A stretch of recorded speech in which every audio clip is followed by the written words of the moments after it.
Hi welcome to my channel. ఈ వీడియోలో మనం ఇండియా వర్సెస్ పాకిస్తాన్ మ్యాచ్ గురించి మాట్లాడుకుందాం. ఈ మ్యాచ్లో టాస్ ఓడిపోయి ఇండియా బ్యాటింగ్ చేసింది. అభిషేక్ వర్మ షేక్ ఆడిస్తాడనుకుంటే మళ్ళీ 0కే అవుట్ అయ్యాడు. అసలు అభిషేక్ వర్మకి ఈ టోర్నమెంట్ సరిగ్గా కలిసి రాలేదు.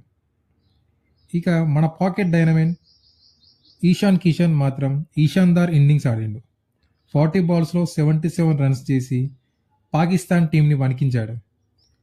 సూర్య, తిలక్, లాస్ట్లో దూబే తలో చేయి వేయడం వల్ల 175 రన్స్ చేసింది. ఈశాన్ కిషన్ బ్యాటింగ్ చేస్తున్నప్పుడు, వేరే వాళ్ళు బ్యాటింగ్ చేస్తున్నప్పుడు అసలు ఇద్దరు ఒక పిచ్ మీద ఆడారా లేదా వేరే పిచ్చా అనిపించేలా ఈశాన్ కిషన్ చెలరేగిపోయాడు.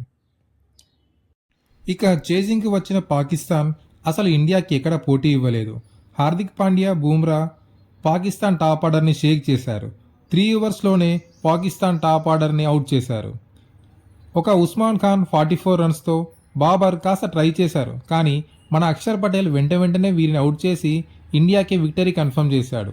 ఇక వచ్చిన వాళ్ళు వచ్చినట్టు ఏదో షోకి వచ్చి వెళ్ళామన్నట్టు ఆడారు. మ్యాచ్ గెలవకపోయినా గట్టి పోటీ ఇస్తుంది కావచ్చు అని వచ్చిన పాకిస్తాన్ ఫ్యాన్స్కి కానీ అది ఇప్పట్లో జరిగేలేదని అర్థమైపోయింది. ఇక బౌలింగ్లో అక్షర్ పటేల్, బూమ్రా, హార్దిక్ పాండ్యా, వరుణ్ చక్రవర్తికి 2 వికెట్స్, తిలక్ వర్మ, కులదీప్కి 1 వికెట్. ఇక ఫైనల్గా ప్లేయర్ ఆఫ్ ద మ్యాచ్గా ఈశాన్దార్ ఇన్నింగ్స్ ఆడిన మన ఈశాన్ కిషన్కి player of the match award వచ్చింది.